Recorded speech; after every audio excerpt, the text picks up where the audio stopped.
మహిమపరచుటకు దేవుడిచ్చిన కృపకై స్తుతిస్తూ మరి పాడిన అమ్మాయికి వందనాలు తెలియజేస్తున్నాను.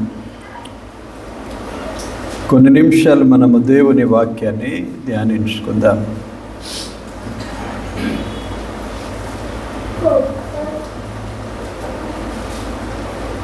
మన ధ్యానము న్యాయాధిపతుల గ్రంథము నుండి మనం ధ్యానిస్తున్నాం. అదే వరుసలో మనము ముందుకు సాగిపోదాం. 6వ అధ్యాయం మనము చదువుతూ ఉన్నాం. 6వ అధ్యాయంలో నుండి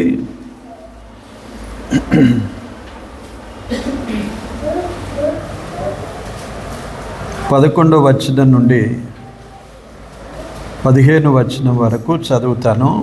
శ్రద్ధగా మీరును గమనించండి. వాక్యము చదువుతున్నప్పుడు న్యాయాధిపతుల గ్రంథము 6వ అధ్యాయము 11వ వచనము నుండి 15వ వచనం వరకు చదువుతాను. యెహోవా దూత వచ్చి అబీయెజ్రీయుడైన యోవాషునకు కలిగిన ఓఫ్రాలోని మస్తకి వృక్షము క్రింద కూర్చుండెను. యోవాషు కుమారుడైన గిద్యోను మిద్యానీయులకు మరుగయ్యుండునట్లు గానుగా చాటున గోధుమలను దుల్లగొట్టుచుండగా యెహోవా దూత అతనికి కనబడి, పరాక్రమము గల బలాఢ్యుడా, యెహోవా నీకు తోడయున్నాడని అతనితో అనగా, గిద్యోను, చిత్తము నా ఏలినవాడా, యెహోవా మాకు తోడయుండిన ఎడల ఇదంతయు మాకేలా సంభవించెను? యెహోవా ఐగుప్తులో నుండి మమ్మను రప్పించెనని చెప్పుచు మా పితరులు మాకు వివరించిన ఆయన అద్భుత కార్యములన్నీ ఏమాయను? యెహోవా మమ్మను విడిచిపెట్టి మిద్యానీయుల చేతికి మమ్మను అప్పగించెనని అతనితో చెప్పెను. అంతటా యెహోవా అతని తట్టు తిరిగి బలము తెచ్చుకొని వెళ్ళి మిద్యానీయుల చేతిలో నుండి ఇశ్రాయేలీయులను రక్షింపుము, నిన్ను పంపిన వాడను నేనే అని చెప్పగా, యెహోవా, చిత్తము నా ఏలినవాడా, దేని సహాయము చేత నేను ఇశ్రాయేలీయులను రక్షింపగలను? నా కుటుంబము మనష్షే గోత్రములో ఎన్నిక లేనిదే, నా పితరుల కుటుంబములో నేను కనిష్ఠుడనై ఉన్నానని ఆయనతో చెప్పెను. దేవుడు ఈ వాక్యమును దీవించును గాక. ఆమేన్. చిన్న ప్రార్థన చేస్తాను. కృపగల దేవా, పరిశుద్ధుడా, మహోన్నతుడా, మీకు స్తోత్రాలు, వందనాలు చెల్లిస్తున్నాం. ఈ ప్రభువా, పగలు మొదలుకొని సమయం వరకు మీ సన్నిధిలో మేముండి మిమ్మను ఆరాధించుటకు మాకిచ్చిన కృపకై స్తోత్రాలు చెల్లిస్తూ, మరికొంత సమయం మీ సన్నిధిలో మేము మీ మాటలు వినాలని, ధ్యానించాలని మీ వైపు చూస్తూ ఉన్నాం. కృపను అనుగ్రహించండి ప్రభువా. ఆత్మరూపివై మా మధ్య మీరు సంచరిస్తూ ఉన్నారు. మాతో మాట్లాడమని ప్రార్థిస్తున్నాను. ఈ వాక్య భాగాన్ని ధ్యానించుటకు సహాయము చేయండి. మీ మాటలు నా నోటికి అందించండి. నాతోనూ మా అందరితోనూ మీరు మాట్లాడమని ప్రార్థిస్తున్నాను. మహిమ, ఘనత, ప్రభావములు మీరే పొందండి. నేడు మీరు మా కొరకు సిద్ధపరిచి ఉద్దేశించి మాట్లాడుటకు ఏర్పరిచిన మీ మాటలే మాకు వినిపించమని ప్రార్థిస్తున్నాను. మీ కృపాస్తాలలో మేమున్నాము. అన్ని విషయాల్లో ఘనత, మహిమ, ప్రభావములు మీరే పొందండి. నన్ను కేవలము మీ నోటికి బూరగా మాత్రమే వాడుకోమని యేసుక్రీస్తు నామమున కృతజ్ఞతతో ప్రార్థించి వేడుకుంటున్నాము తండ్రి. ఆమేన్. ప్రియులారా, గతసారి మనము ఇశ్రాయేలు ప్రజలు దోషులైపోయారు దేవుని దృష్టికి. 7 ఏళ్ళు దేవుడు వారిని మిద్యానీయులకు అప్పగించాడు అని మనం ధ్యానించాం. ఇశ్రాయేళ్ల పరిస్థితి ఎలాగుండింది? ఇప్పుడు మిద్యానీయులు, అమాలేకీయులు వారిని బాధిస్తూ ఉన్న సమయంలో వారు ఊరు పట్టణాలు విడిచిపెట్టి అడవుల్లో నివసించడం, వాగులు ఏర్పరచుకున్నారు, గుహలు ఏర్పరచుకున్నారు వారి కొరకు. ఇలాంటి చాలా హీన దశకు వారు చేరిపోగా అప్పుడు వారు దేవుణ్ణి మొరపెడుతున్నారు.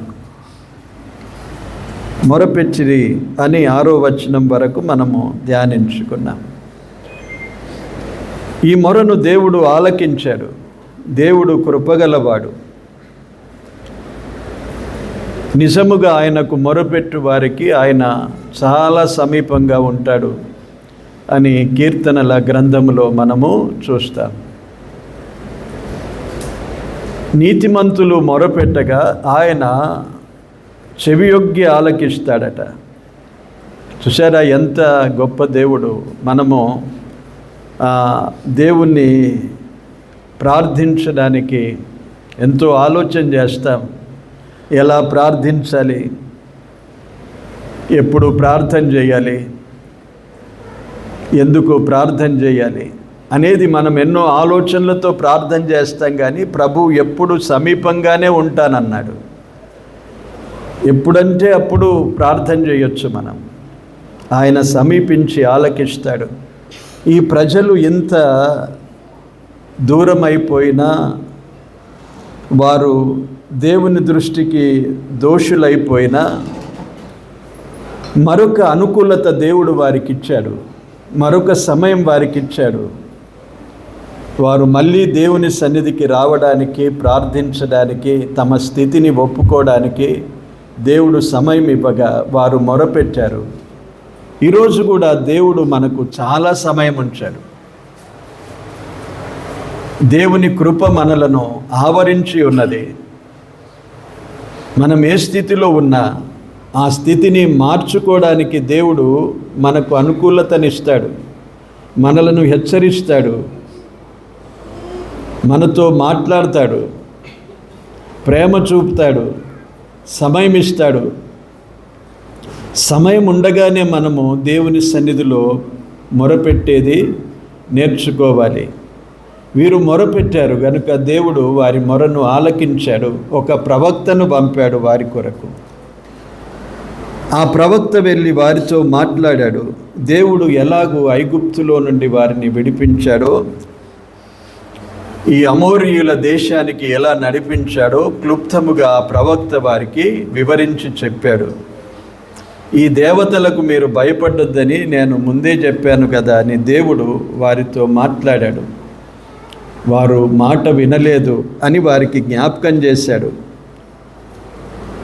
అయితే ఇప్పుడు దేవుడు వారిని రక్షించడానికి తన కార్యము జరిగిస్తున్నాడు. మిద్యానీయుల నుండి, అమాలేకీయుల నుండి. ఎవరి ద్వారా రక్షించాలి? ఎవరిని ఏర్పరచుకోవాలి? ఆ దినాల్లో పరిస్థితులు ఎలాగున్నాయి? ఎవరికి ఇష్టం వచ్చినట్లుగా వారు ప్రవర్తించే దినాలు కదా. మనం చూసాం ఆ వచనాలు. రాజు లేడు వారికి, ఎవరికి ఇష్టం వచ్చినట్లుగా వారు ప్రవర్తిస్తున్నారు. యెహోవాను ఎరుగని తరము అది. అలాంటి వారిలో ఎవరిని దేవుడు ఏర్పరచుకోవాలి, ఎవరి ద్వారా తన కార్యాన్ని జరిగించాలి అని ఆలోచించినప్పుడు ఎవరు కనిపించారు? గిద్యోను కనిపించారు. ఎంత ధన్యుడు గిద్యోను కదా. ఈరోజు దేవుడు మనలను తన పని కొరకు వాడుకోవాలని అనుకున్నప్పుడు మనలోనే చూస్తే ఎవరిని ఏర్పరచుకుంటాడు? ఉన్నామా మనము ఆయన ఏర్పాటులో? ఆయన ఏర్పాటులో ఉంటే ధన్యులం మనము. లక్షలాది జనాభా ఇశ్రాయేలు ప్రజలు. ఆ ప్రజలందరిలో దేవుడు చూచినప్పుడు గిద్యోనును కోరుకున్నాడు. ఈ రోజుల్లో మనకు ఆశ ఉంటుంది ప్రభు పని ఏదైనా చేయాలని, కానీ ప్రభు నిన్ను కోరుకోవాలి. ఆశ ఉండడం కాదు, దేవునికి తగినట్లుగా జీవించాలి. దేవుడు కోరుకునే వారిలో మనం ఉండాలి. దేవుడు మనల్ని నెరిగి ఉన్నాడు. మనం చెప్పుకోవచ్చు మనలను గూర్చి, మన బయోడేటా అంతా చెప్పుకోవచ్చు, కానీ దేవునికి చెప్పనవసరం లేదు. దేవుడు ఎరిగి ఉన్నాడు అన్నాడు. ఆయనకు ఎరుకైన వారమే మనం. చూడండి, గలతీలోకి రాసిన పత్రికలో ఒక వచనాన్ని చదివి చూద్దాం.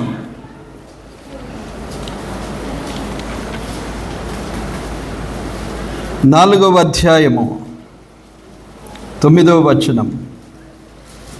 ఇప్పుడు మీరు దేవునిని ఎరిగిన వారునో మరి విశేషముగా దేవుని చేత ఎరుగబడిన వారునై ఉన్నారు అన్నాడు. దేవుడు అందరినీ ఎరుగుతాడు.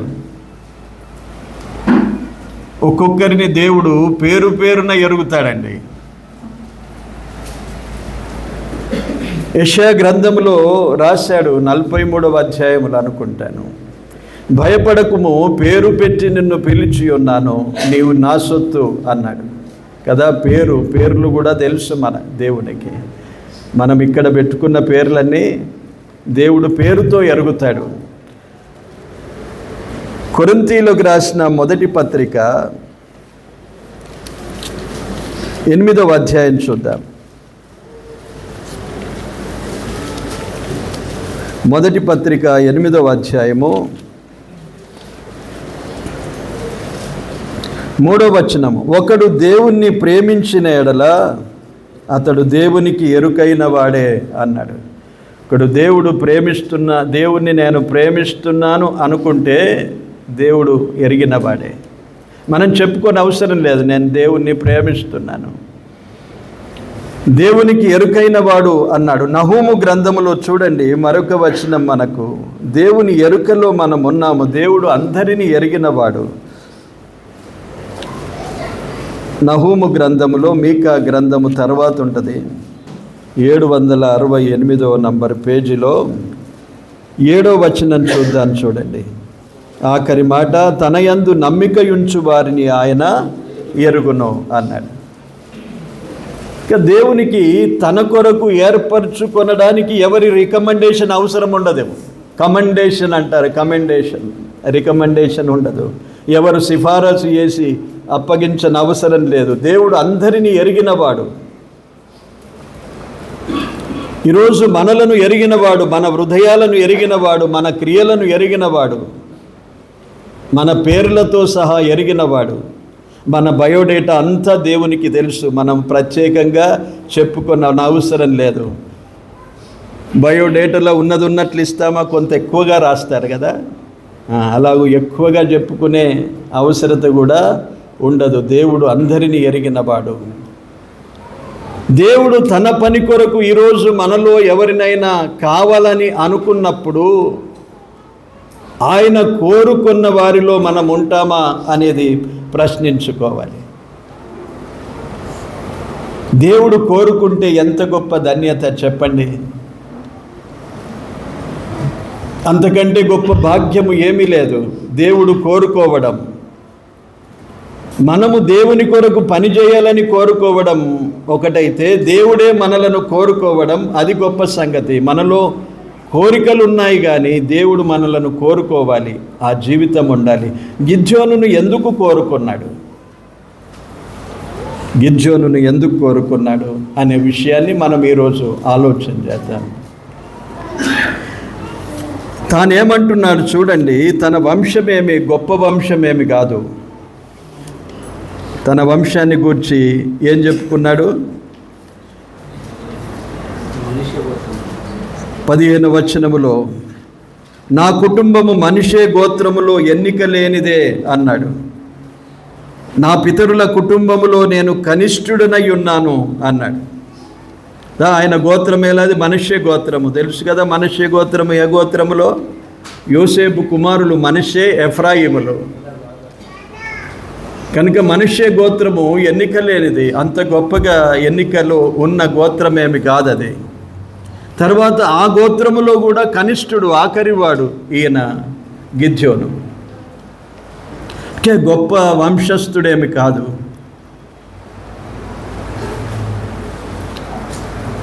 తర్వాత గానుగా చాటున దాక్కున్నాడు. దాక్కున్నాడు. అందరూ భయంతో వెళ్ళిపోయారు, అక్కడికి ఇండ్లు పట్టణాలు విడిచిపెట్టి వెళ్ళిపోయారు. ఈ గిద్యోను కూడా గానుగ చాటున దాక్కొని గోధుమలను దుల్లగొడుతూ ఉన్నాడు. వారు గోధుమ పంటలన్నీ పాడు చేశారు. అక్కడ చూసాం మొదటి 6 వచనాల్లో ఏవో కొన్ని గోధుమలను పండించుకొని చాటున వాటిని బాగు చేసుకుంటున్నాడు.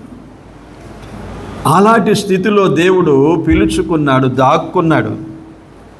అంటే దేవుడు ఇందులో మనము వాడుకున్న వారిని ఎవరిని చూచినా, పిలుచుకున్న వారిని, సౌలు కూడా సామాన్లలో దాక్కున్నాడు. ఆ తర్వాత రాజుగా సౌలును అభిషేకించడానికి ఏర్పరచుకున్నప్పుడు సౌలు ఎక్కడున్నాడు? సామాన్లలో దాక్కున్నాడు. మోషేను పిలుచుకున్న నాడు మోషే అరణ్యములో ఉన్నాడు.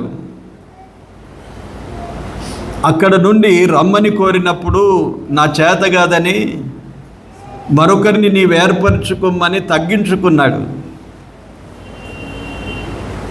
దావీదు కూడా అలాగే, నేనేపాటి వాడను దేవా, నేనెంతటి వాడను అని ఒప్పుకున్నాడు. దేవుని ఏర్పాటులో గొప్పవారు కాదు, తగ్గించుకున్న వారే ఉంటారండి.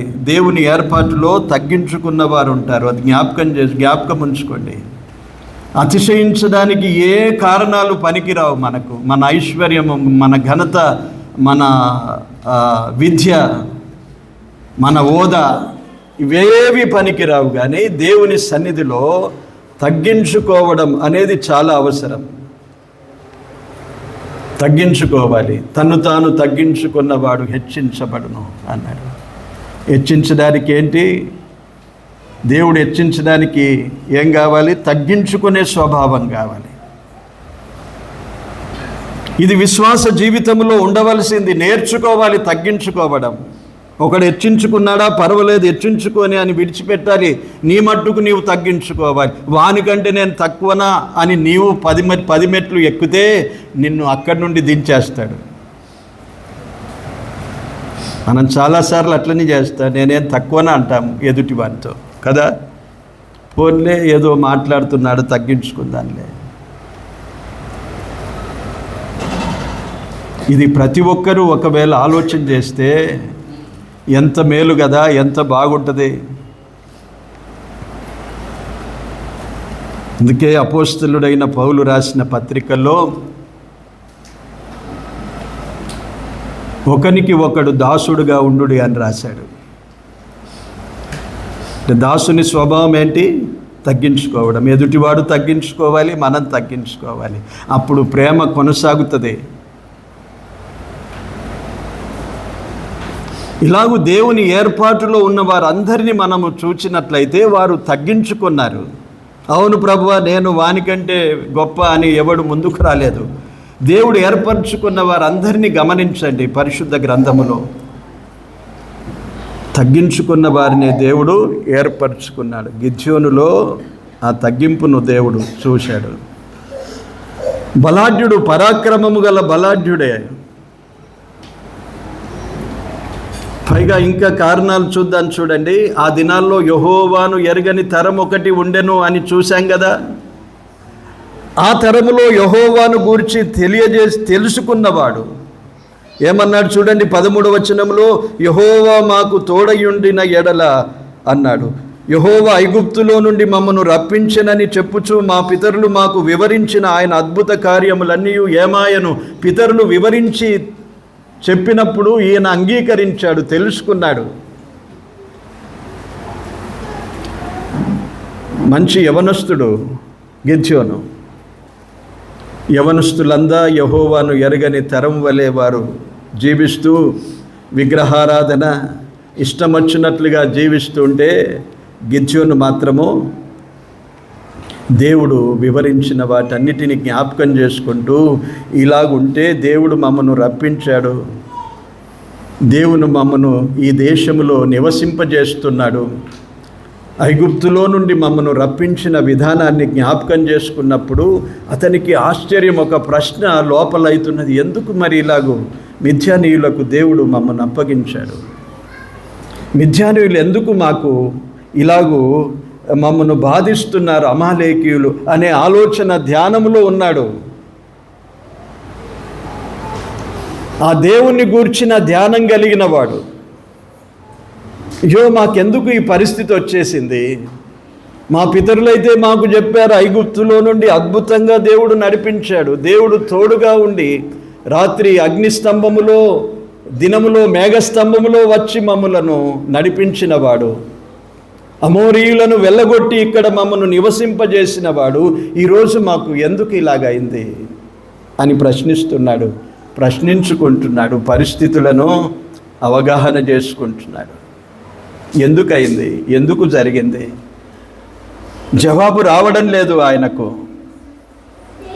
చెప్పేవారు లేరు, బోధించేవారు లేరు ఆ దినాల్లో. కానీ దైవ ధ్యానం కలిగిన వాడు గిద్యోను. అందుకే గిద్యోను గురించి ఒక 3 మాటలు ఇక్కడ చూస్తాము. హెబ్రీయులకు రాసిన పత్రికలో చూడండి.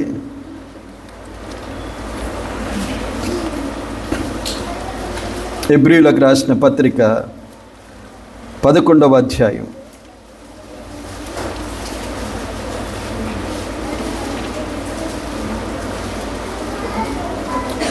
32వ వచనములో చూద్దాము వీరిని గూర్చి ఏం రాశాడో. ఇకను ఏమి చెప్పుదును, గిద్యోను, బారాకు, సంసోను, యెఫ్తా, దావీదు, సమూయేలను వారిని గూర్చియు ప్రవక్తలను గూర్చి వివరించుటకు సమయము చాలదు అని చెప్పి ఒక్కొక్కరిని గూర్చి వివరించకుండా వారందరిని గూర్చి 33వ వచనములో 34వ వచనములో వారిని గూర్చి చెప్పాడు.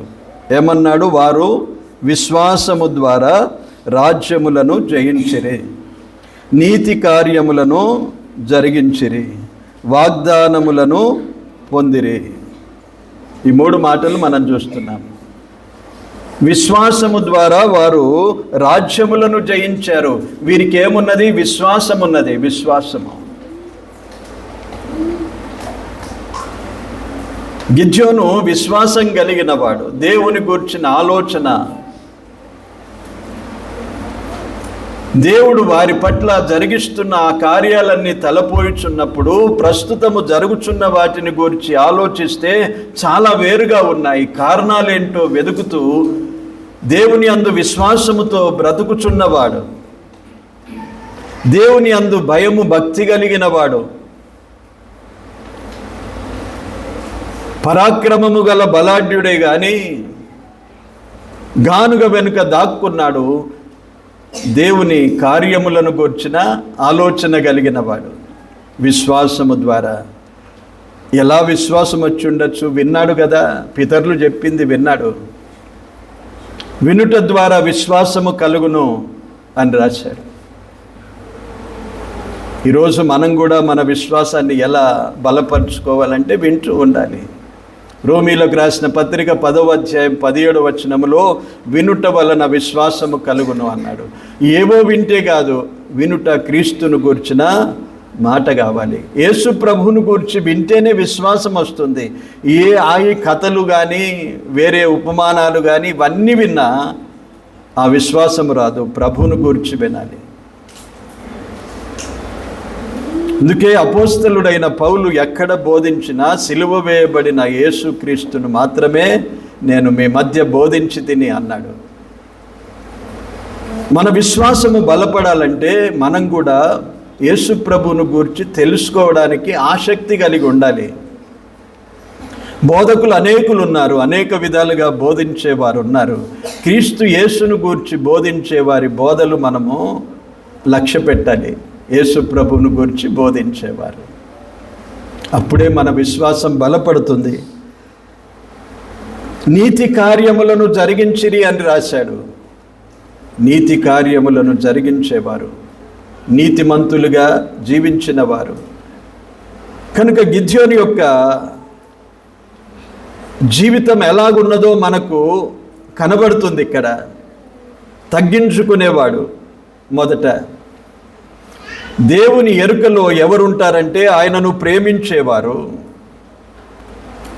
ఆయనను నమ్ముకున్నవారు ఆయన ఎరుకలో ఉంటారు. ఆయన కనిపెడుతూ ఉంటాడు వారిని.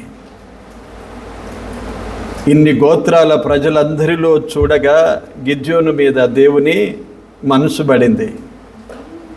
దేవుని మనసును ఆకర్షించిన వాడు. ఎంత ప్రవర్తన బాగుంటే కదా దేవుడు తన దృష్టి ఆయన మీద నిలిపి ఉంచుతాడు. యెహోవా దృష్టి ఎవరి మీద నిలుస్తుంది? నీతిమంతుల మీద నిలుచును అన్నాడు. నీతి కార్యములు జరిగించిన వాడు. దేవుడు అందరినీ చూస్తాడు అనేది ఒక స్టేట్మెంట్ ఉన్నది, కీర్తనల గ్రంథములో ఒక వాక్యం ఉన్నది. కానీ ఆయన దృష్టి నిలిపేది ఎవరి మీద అంటే నీతిమంతుల మీద అని వ్రాయబడింది. కానీ అందరిని చూచినప్పుడు ఎవరి మీద దృష్టి నిలిపాడు? గిద్యోను మీద. ఎంత భాగ్యము! దేవుని దృష్టి ఆయన మీద నిలిచున్నది. యెహోవా దూత సమీపించి మాట్లాడుతూ ఉన్నాడు.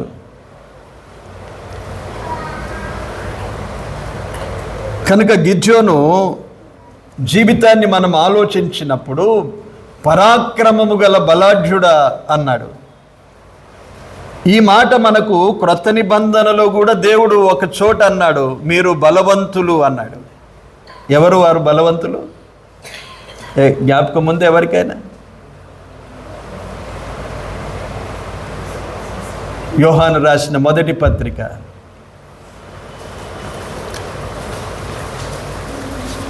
ఈ వాక్యం ఎవరైనా యవనస్తులు చెప్తారనుకున్నాను, కానీ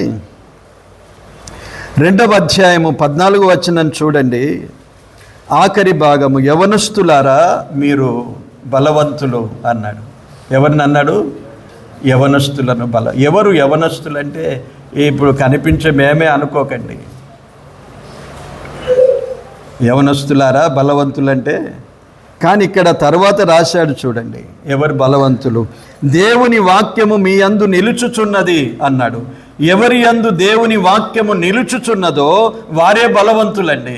ఓకే, యవనస్తులంతా బలవంతులేం కాదు. అదే ఈ స్టేట్మెంట్ రాంగ్ అయిపోతుంది మళ్ళీ కదా. ఉన్నారా బలవంతులు? స్తుతులు చెల్లించలేరు, ప్రార్థన చేయలేదు, ప్రభు కొరకు నిలబడలేరు, ప్రభు కొరకు 2 మాటలు సాక్ష్యంగా చెప్పలేరు. అటువంటి వారిని మీరు బలవంతులు అంటే ఈ స్టేట్మెంట్, ఈ మాట తప్పైపోతుంది. తప్పు కాదు అది. దేవుడు ఎవరిని యవనస్తులు బలవంతులు అంటున్నాడంటే దేవుని వాక్యము ఎవరి యందు నిలిచి ఉంటుందో వారే బలవంతులు. రోజు మనలో దేవుని వాక్యము నిలిచి ఉండాలి. వాక్యం ఉన్నదా మన హృదయములో? వాక్యము ఎత్తుకొని పోయేవాడు వెంటనే ఉంటాడు. నీవు చదువుతున్నాను అనుకుంటావేమో, నేను వింటున్నాను అనుకుంటావేమో, కానీ వాక్యము ఉన్నదా నిలిచి చూసేసరికి ఏమి లేదు. మళ్ళీ హృదయములో ఇన్ని వాక్యాలు విన్నాము, ఇన్ని మాటలు విన్నాము, ఇన్ని ఉపదేశాలు విన్నాము, హృదయములో చూస్తే ఏమీ లేదు. ఎలా కనిపిస్తుంది హృదయములో ఏమీ లేనట్లు? ఒకవేళ వాక్యము ఉంటే ఏం జరుగుతుందంటే, కీర్తనల గ్రంథములు ఏమన్నాడు? నీ వాక్యము నా హృదయమందు ఉంచుకొని ఉన్నాను. 119వ కీర్తన తీయండి. నా నోట నుండి ఏమో వస్తుందని చూస్తారు కదా. 119వ వచనము 119వ అధ్యాయములో మనం చూస్తే అక్కడ చెప్తాడు చూడండి, వాక్యము హృదయములో ఉన్నప్పుడు జరిగేదేంటో.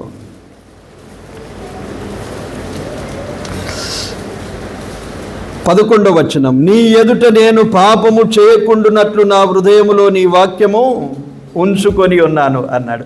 వాక్యము హృదయములో ఉన్నది అంటే మనం పాపం చేయలేము. అంటే వాక్యం ఉన్నదా లేదా అనడానికి నీకు ఏమి పెద్దగా ఆలోచన చేసే అవసరం లేదు. నీవు ఇంకా పాపములో జీవిస్తూ ఉంటే నీ హృదయములో వాక్యమే లేదు అసలు. వాక్యము లేకపోతే ఎలా బలవంతుడవుతావు? పెద్దలే కానీ చిన్నలే కానీ అందరూ యవనస్తులేమి కాదు అక్కడ. ఓన్లీ అది యవనస్తుల కొరకు మాత్రమే చెప్పబడిన మాట కాదు, అందరి కొరకు. ఎవరి హృదయములో వాక్యం ఉండదో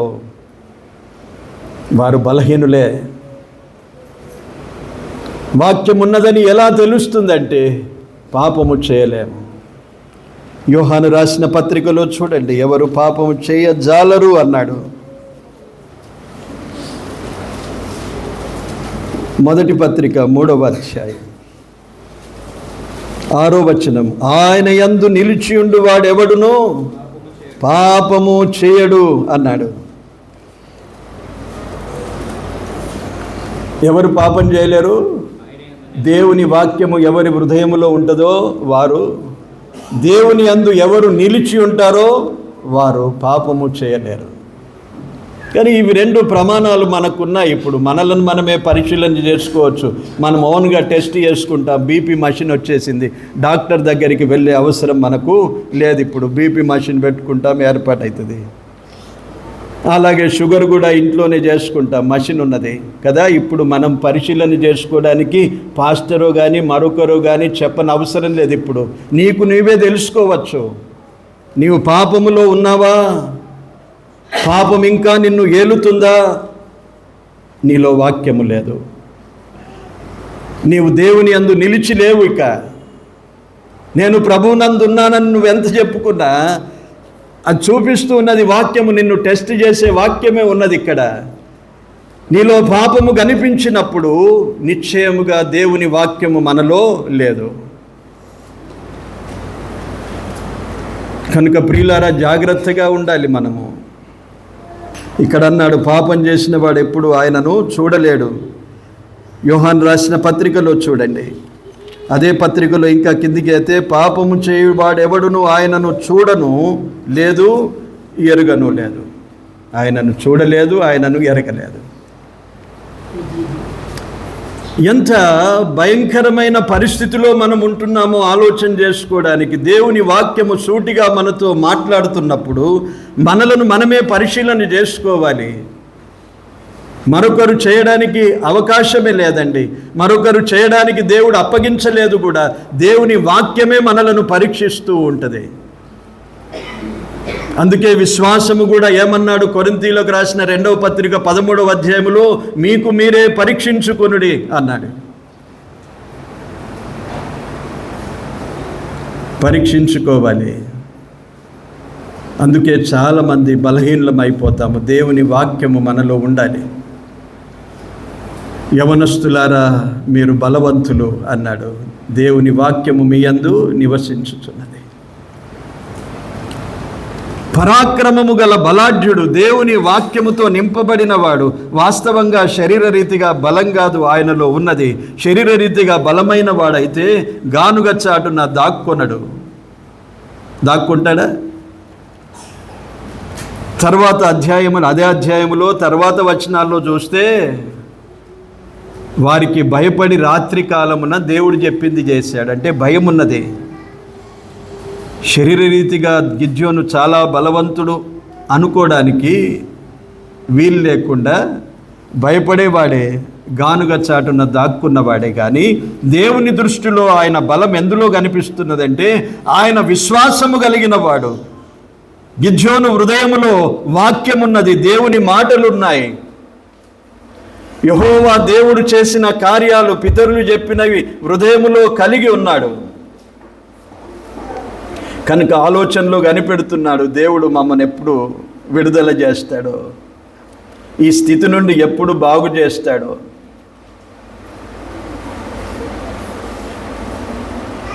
ఆలోచన చేద్దాం ప్రియులారా మనలను గురించి. గిద్యోను అలాగుండని చరిత్ర అయిపోయింది. గిద్యోను మహిమలో చేరిపోయాడు. ఇప్పుడు మన వంతు మనం ఆలోచించాలి. గిద్యోను వలె దేవునికి ఎరుకైన వారిలో, దేవుడు తన దృష్టి మన మీద నిలిపే వారిలో ఒకరంగా గిద్యోను వలె మనం ఉండాలి. గిద్యోను జీవితంలో చాలా అంశాలు మనం నేర్చుకోవడానికి దేవుడు వ్రాసించాడు. అలాంటి గిద్యోను దేవుడు దర్శించాడు కదా. ఈ గిద్యోను ఎలా ముందుకు సాగిపోతున్నాడో చూడండి. కొన్ని ప్రశ్నించాడు దేవుణ్ణి, అంటే తెలుసుకున్నాడు. ఆ దినాల్లో దేవుని ప్రత్యక్షత లేదు. ఉన్నదా? దేవుని ప్రత్యక్షత లేదు. 7 సంవత్సరాలు నలిగిపోతున్నారు. ఇప్పుడు దేవదూత, యెహోవా దూత వచ్చి, గిద్యోను, నీవు పరాక్రమము గల బలాఢ్యుడవు, నేను నీకు, యెహోవా నీకు తోడై ఉన్నాడు అని చెప్పేసరికి, యెహోవా మాకు తోడై ఉంటే ఇవి ఎలా జరిగేవి అని ప్రశ్నించినప్పుడు కొన్ని మాటలు చెప్పాడు. తర్వాత దేవుడు అతని తట్టు తిరిగి బలము తెచ్చుకోమని చెప్పిన తర్వాత 14వ వచనములో చూడండి, నీవు బలము తెచ్చుకొని వెళ్ళి మిద్యానీయుల చేతిలో నుండి ఇశ్రాయేలును రక్షింపుము, నిన్ను పంపినవాడు నేనే అని చెప్పగా, నిజముగానే మనుష్యలో ఇంకా నమ్మకము ఆ గిద్యోనులో రాలేదు. ఇంకా అంటే ఆ దినాల్లో ప్రత్యక్షత లేదు. పితరులు చెప్పిన మాటలే ఉన్నాయి, కానీ ఇక్కడ కొంత సందేహం రావచ్చు, గిద్యోను ఎందుకు దేవుణ్ణి ప్రశ్నించి అడుగుతున్నాడని. కానీ వాస్తవంగా ఆ దినాల్లో ప్రత్యక్షత లేదు, మందిరము లేదు, విగ్రహాలే ఉన్నాయి అంతటా ఎటు చూసినా. మందిరములో ఆరాధన లేదు. కానీ ఒక్కడు దేవునికి ఇష్టడుగా బ్రతుకుతున్నాడు, విశ్వాసములో బలవంతుడుగా బ్రతుకుతున్నాడు, దేవుని మీద నిరీక్షణతో జీవిస్తున్నాడు. అలాంటి గిద్యోను దేవుణ్ణి ఇంకా పరిశోధించి తెలుసుకుంటున్నాడు. దేవుణ్ణి తెలుసుకునే ఆశ ఉన్నది. మాట్లాడేవారు ఎవరు నాతో? యెహోవా దూత మాట్లాడుతూ ఉన్నది, యెహోవా మాట్లాడుతున్నాడు. ఇది ఎలాగూ నేను గ్రహించాలి, ఆశ కలిగాలి, ఆశ ఉండాలి. దేవుడు మాట్లాడుతున్నప్పుడు ఆశ రావాలి. ఇంకా ఏం మాట్లాడతాడు, ఎవరు నాతో మాట్లాడేవారు? ఆ దేవుణ్ణి నేను తెలుసుకోవాలి, యెహోవాను గూర్చి తెలుసుకోవాలి. అందుకే ఒక సూచన నాకు కనుపరచమని కోరుకున్నాడండి. అంటే గిద్యోనులో ఆశ ఉన్నది తెలుసుకోవడానికి. తనతో మాట్లాడుచున్న దేవుడు యెహోవా తోడయున్నాడని విశ్వసించాడు, నమ్మాడు. కానీ ఇంకా తెలుసుకోవాలి, నిజముగా ఇంకా దేవుడు ఎంత శక్తి గలవాడు, ఏ సహాయము చేత నేను రక్షించగలుగుతాను, దేవుడు నాకు బయలుపరచాలి, దేవుడు నాకు తేటగా చెప్పాలి, స్పష్టముగా దేవుడు నాతో మాట్లాడాలి. ఈ కోరిక ఉండాలి దేవుని సన్నిధిలో. ప్రభువా నాతో మాట్లాడు ప్రభువా. ప్రార్థన చేశాము ఎప్పుడైనా? దేవుడు మాట్లాడతాడు మనతో, దేవుని వాక్యమే మనతో మాట్లాడుతూ ఉంటుంది. అటువంటి ఆశ కలిగి ఉండాలి. అటువంటి ఆశ కలిగిన వారినే దేవుడు తృప్తిపరుస్తాడు. తినడానికి ఆశ ఉన్న వారిని కాదు తృప్తిపరిచేది దేవుడు. మనం ఎక్కువగా అదే అనుకుంటాం. ఆశ గల వారి ప్రాణమును తృప్తిపరుస్తాడు. ఏవైనా ఆశలు కలిగితే దేవుడు తృప్తిపరచడండి. ఆ వాక్యం మనకు అక్కడ అప్లై కాదు. ఇలాంటి కోరిక, దేవుణ్ణి గూర్చి పరిశోధన చేసి తెలుసుకోవడం. ఎదుటివాడు దేవదూతగా కనిపిస్తున్నాడు, దేవుని వాక్కులు వినిపిస్తున్నాడు, బలపరుస్తున్నాడు, బలము తెచ్చుకోమని చెబుతున్నాడు, నీ ద్వారా నేను రక్షిస్తాను అంటున్నాడు. ఇంకా దేవుడు ఏం చేయగోరుతున్నాడు, ఇంకా దేవుడు ఎలా రక్షిస్తాడు, ఎలా సహాయపడతాడు, దేవుని యొక్క శక్తి ప్రభావములను తెలుసుకొనగోరే మనస్సు కలిగినవాడు, ఆసక్తి కలిగినవాడు. ఆ జీలు ఉండాలి మనలో. ప్రభువును గురించి తెలుసుకోవాలి, ఇంకా తెలుసుకోవాలి. వాక్యము చదువుతూ ఇంకా గ్రహించాలి. నేను అయిపోయింది, రోజుకు ఇన్ని అధ్యాయాలు చదవమన్నారు కదా, 2, 3, 4 చదివి విడిచిపెడతాను, అయిపోయింది. కానీ తెలుసుకునే ఆశ ఉన్నదా? ధ్యానించే ఆశ ఉన్నదా? కీర్తనల గ్రంథం 1వ అధ్యాయములోనే యెహోవా ధర్మశాస్త్రమును దివారాత్రములు ధ్యానించుచు దాని యందు ఆనందించువాడు ధన్యుడు అన్నాడు. ఆనందిస్తూ ధ్యానించాలి అన్నాడు, ఆనందముతో.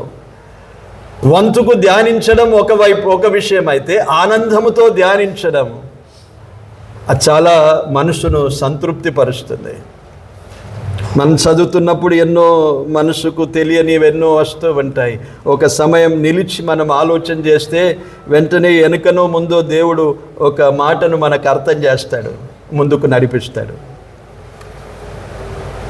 ఆశ కలిగి ఉండాలి. గిద్యోనులో ఆశ ఉన్నది, దేవుణ్ణి తెలుసుకోవాలి. ఇంతకాలం ఎవరు చెప్పేవారు లేరు, మందిరము లేదు, ఆరాధన లేదు. ఆరాధించే ఆశ ఉన్నది కానీ మందిరము లేదు వారి మధ్య. ఎక్కడో మందిరం ఉన్నది, విగ్రహాన్ని పెట్టారు అక్కడ, దేవుని ప్రత్యక్షత లేదు, యాజకులు లేరు సరిగా. ఆరాధించే ఆశ ఉన్నవాడు అని అనడానికి 6వ అధ్యాయములో చూడండి, 24వ వచనములో ఒక వాక్యం ఉన్నది. అక్కడ గిద్యోను యెహోవా నామమున బలిపీఠము కట్టి దానికి యెహోవా సమాధానకర్త అను పేరు పెట్టెను. ఎంత ఆశగలవాడు! ఆరాధించాలి, ఆరాధించాలి. బలిపీఠం కట్టేశాడు. యెహోవా తనతో మాట్లాడుచున్నవాడు యెహోవాయే. తన కొరకు ఏం తీసుకొచ్చాడు? దానికి ముందు భక్ష్యములను తీసుకొచ్చాడు, నైవేద్యాన్ని తీసుకొచ్చాడు. పిండి వంటలతో పొంగని భక్ష్యములను సిద్ధపరిచి ఒక మేక పిల్లను తీసుకొచ్చాడు. 19వ వచనం 20వ వచనము. దేవుణ్ణి పరిశీలించి తెలుసుకున్నాడు. దేవుడే అని ఎరిగినవాడు ఇప్పుడు ఆరాధించడానికి సంతోషంగా ఒక బలిపీఠం కట్టుకున్నాడు. ఆరాధించే వారము ఆయనను ఎరగాలి. యోహాను సువార్త 4వ అధ్యాయంలో ఉన్నది కదా, మనం ఎక్కువగా జ్ఞాపకం చేసుకుంటాం ఆరాధన కొరకు. యోహాను సువార్త 4వ అధ్యాయం చూడండి.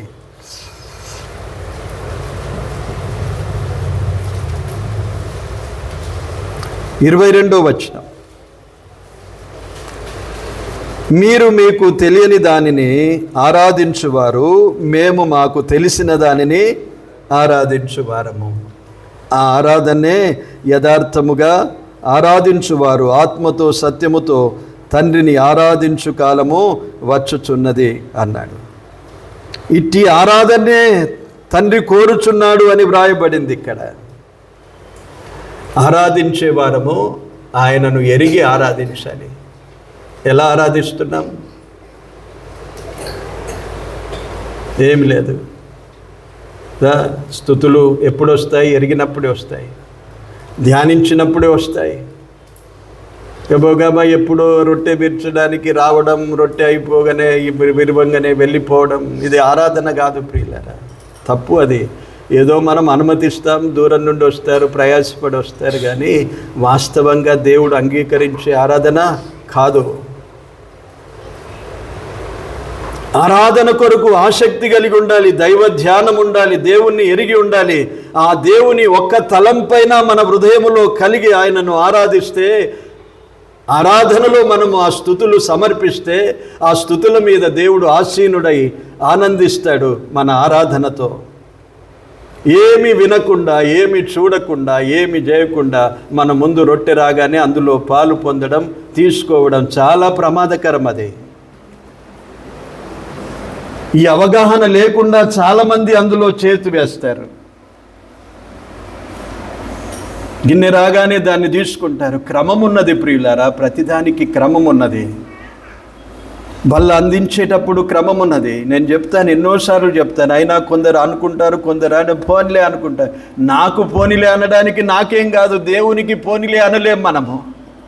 ఆయన శిక్షిస్తాడు, ఆ సంగతి అడుగుతాడు. అది రాకపోతే రావద్దు, అదే మేలు కదా. తప్పు చేయడం కంటే అది చేయకుండా ఉండడమే మేలు కదా. ఏదైనా పని చేసి తప్పు చేసి శిక్షించబడేదానికంటే ఆ పని చేయకపోవడమే మేలు. అంతే కదా. అదే దేవుని సన్నిధిలో ఏదైనా చేస్తే క్రమంగా చేయాలి. దేవుడు అన్ని క్రమాలు ఉంచాడు. ఆరాధన కూడా క్రమం ఉన్నది. అందుకే ఆరాధన క్రమం చెప్పాడు. కొరింథీయులకు రాసిన మొదటి పత్రిక 11వ అధ్యాయంలో అపోస్తలుడైన పౌలు మళ్ళీ కొరింథీ సంఘానికి రాసి ఆ విషయాన్ని అన్నీ తేటపరిచాడు. వారు కూడా ఏం చేశారంటే ఇష్టం వచ్చినట్లుగా తినడం, రొట్టె రాగానే. ఎందుకు రాశాడు ఆ క్రమం అంటే, ఆ అధ్యాయం చదవండి. వారు భోజనం చేస్తారు, భోజనం చేసినట్లుగా తింటున్నారు వారు, ఎవరికి ఇష్టం వచ్చినట్లుగా వారు. అందుకే అక్కడ క్రమం రాశాడు. ఈరోజు మనకు అదే క్రమం. అది వివేచించి అందులో పాలు పొందాలి. ఇది ప్రభు శరీరం, ప్రభు మన కొరకు కార్చిన రక్తము. తను తాను పరీక్షించుకొనవలనని రాశాడు. పరీక్ష లేకుండా, వివేచన లేకుండా ముందుకొచ్చింది తీసుకొని ఆనందిస్తామనుకుంటే ఆనందము మనకు చాలా దుఃఖకరంగా మారిపోతుంది కొంతకాలానికి. ఇప్పుడు ఏం జరగకపోవచ్చు, కానీ అవన్నీ ఆయన లెక్కలో ఒకసారి పూర్తయిన తర్వాత ఆనందము దుఃఖకరంగా మారిపోతుంది. కనుక జాగ్రత్తగా ఆయనను ఎరగాలి. ఎరుగాలి. గిద్యోను ఆయనను ఎరిగిన వాడుగా బలిపీఠం కట్టాడు. ఏమన్నాడు? ఇప్పుడు యెహోవాకు సమాధానకర్త అని పేరు పెడుతున్నాడు. సమాధానకర్త అని ఎరిగినవాడు, తెలుసుకున్నవాడు, ప్రత్యక్షంగా తీసుకొచ్చాడు, అర్పణలు తీసుకొచ్చాడు, దేవుడు అంగీకరించాడు, అంగీకరించి సంతోషించాడు. దేవుడు అతనితో మాట్లాడాడు, నీవు చావవు అన్నాడు. అంటే ఆయన అర్పణ అంగీకారమైనదే. అక్కడ ఉన్నది కదా మాట, నీకు సమాధానము, భయపడకుము, నీవు చావవని అతనితో సెలవిచ్చెను. ఎందుకు చావలేదు? దేవునికి అంగీకారమైన అర్పణ తీసుకొచ్చాడు.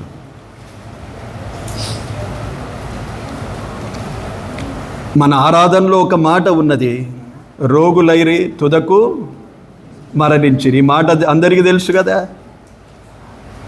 చాలా మంచిది, తెలుసుకోవాలి, తెలుసుకొని పరీక్షించుకోవాలి. గిద్యోను ఆరాధించేవాడు, ఆరాధన చేయాలని ఆశ కలిగినవాడు. ఎందుకు గిద్యోను ఏర్పాటు చేసుకున్నాడు అనే అంశాన్ని మనం ధ్యానిస్తున్నాం. అర్థమవుతుందమ్మా అందరికీ? గిద్యోన్ని ఎందుకు ఏర్పాటు చేసుకున్నాడు ఇంతమందిలో?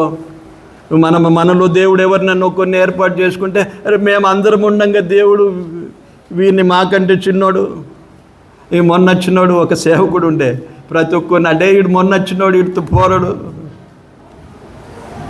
అని చిన్న సేవకులను అనేవాడు. చిన్న పెద్ద లేదండి. గిద్యోను యవనస్తుడు, కనిష్ఠుడు, అందరికంటే చిన్నవాడు. కానీ దేవుడు ఏర్పాటు చేసుకున్నాడు. కారణం ఇదే, దేవుని ఏర్పాటులో ఉండాలి మనం. ఇలాంటి దేవుని దృష్టిలో మనము తగ్గించుకునే వారం, దేవుణ్ణి తెలుసుకోవాలని ఆసక్తి గలవారం, విశ్వాస విషయంలో బలవంతులం. బలాఢ్యుడు కదా, విశ్వాస విషయంలో బలవంతుడు. ఆరాధించాలనే కోరిక కలిగిన వాడు, ఆరాధించవలసిన వాడు, ఇవన్నీ ఎరిగినవాడు గనుక దేవుడు అతన్ని నీతి కార్యములు జరిగించేవాడు అని చూశాం. ఇవన్నీ కారణాలను బట్టి గిద్యోను దేవుని చేత ఏర్పరచబడ్డాడు. ఇవన్నీ జరిగిన తర్వాత ఇప్పుడు దేవుడు అతనికి ఏం చేయాలో తెలియజేస్తున్నాడు. ఇలాగూ దేవుడు ఏర్పరచుకున్నవాడు,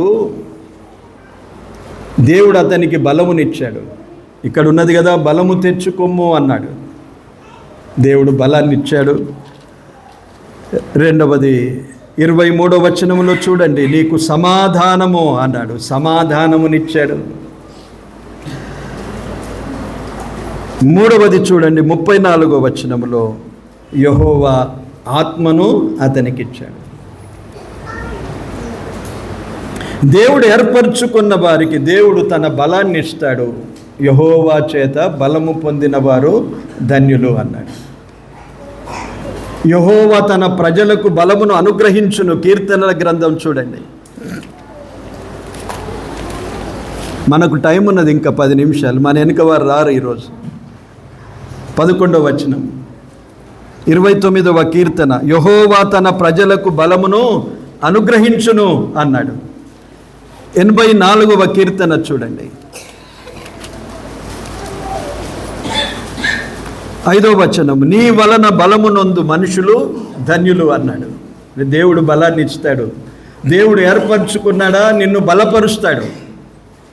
ఆయన ఏర్పాటులో ఉంటే మనకెంత భాగ్యమో చూడండి. మనం బలపడతాము ఆయన ఏర్పాటులో. ఆయన మనకు బలాన్ని ఇస్తాడు. ఆయన వలన బలము పొందువారు ధన్యులు అన్నాడు. ఎందుకు ధన్యులంటే వారు యాత్ర చేసే మార్గములు వారికి ప్రియమైనవైతాయి.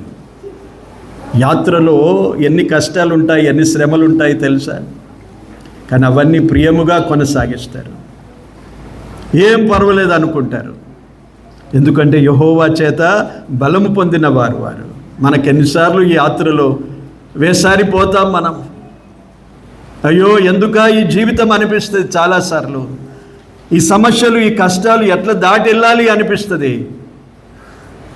ఆగిపోయే ప్రయత్నాలు మనం చేస్తాము, సాగిపోలేకపోతాం. కానీ యెహోవా చేత బలము పొందిన వారు యాత్ర వారికి ప్రియంగా ఉంటుంది. మాత్రమే కాకుండా బాకా లోయలో బడి వెళ్ళుచు దానిని జలమయముగా చేయుదురు అన్నాడు. లోయలన్నీ వారు నింపుతూ వెళ్ళిపోతారు. ఎంత అద్భుతమైన బలం దేవుడు వారికి ఇస్తాడు. ఇవన్నీ ఆత్మీయ పాఠాలు ఉన్నాయి అందులో. యెహోవా చేత బలం పొందాడు, యెహోవా చేత సమాధానం పొందాడు. దాక్కున్నాడు భయముతో. ఏం కావాలి? మనసుకు సమాధానం కావాలి, నెమ్మది కావాలి. ఆ తర్వాత యెహోవా ఆత్మదేవుడు అతనికిచ్చాడు. ఆత్మచేత నింపబడినప్పుడు తను చేయవలసిన కార్యాలు తన ఇష్టానుసారంగా కాదు, దేవుని ఆత్మ నడిపిస్తూ ఉంటుంది. దేవుని ఏర్పాటులో మనం ఉంటే మనకున్న భాగ్యం ఏంటంటే దేవుని చేత బలం పొందుతాం, దేవుని నుండి సమాధానం పొందుతాం, దేవుని ఆత్మ చేత మనము నడిపించబడతాం. అది మనకు పాఠం. ఆయన ఏర్పాటులో మనం ఉన్నామా లేదా అనే ఆలోచన పరిశీలన మనం ఎన్నో చూసుకున్నాం. ఇప్పుడు ఆయన ఏర్పాటులోనికి వస్తాము. ఆయన చేత ఇలాంటి బలము, సమాధానము, ఆత్మ నడిపింపును మనం పొందుదాం. దేవుడు ఈ మాటలు దీవించును గాక. ఆమేన్. ప్రార్థన చేసుకుందాం. పరిశుద్ధుడవైన దేవా, స్తోత్రాలు.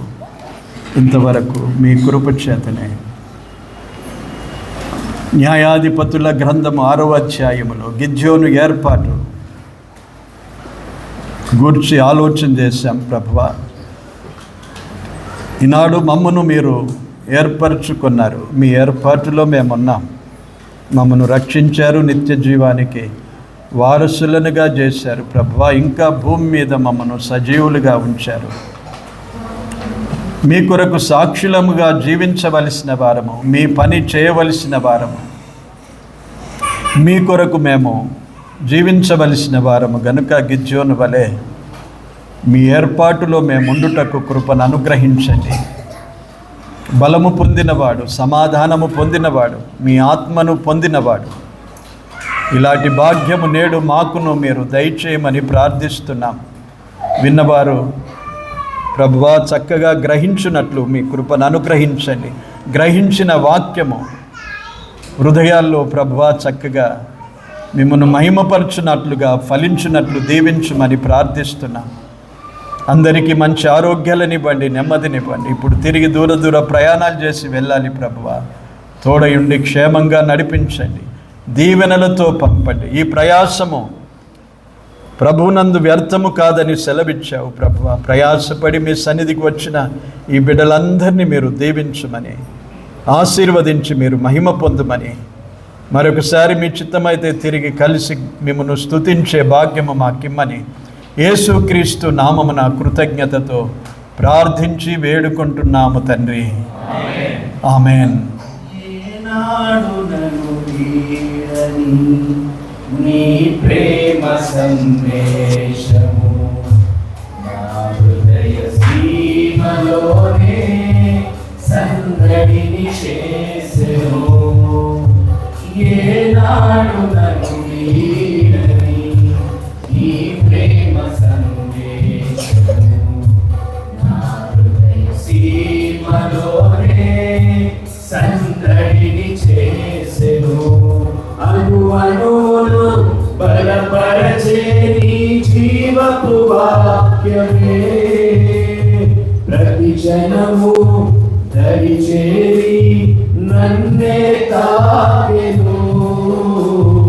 అనువనును బలపరచే నీ జీవపు వాక్యమే ప్రతి జనము దరిచేరి నన్నే తాకెను. ఆ వాక్యమే ఆరోగ్యమై జీవింపజేసెను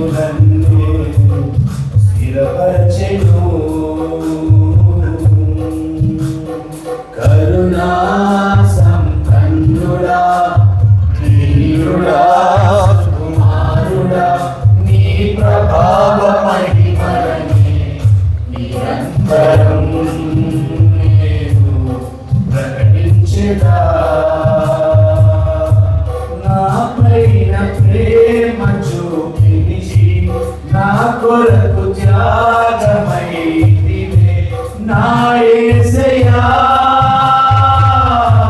సాత్వికుడా నీకోసమే నా జీవితం నీకోసమే నా జీవితం. వందనాలు అందరికీ.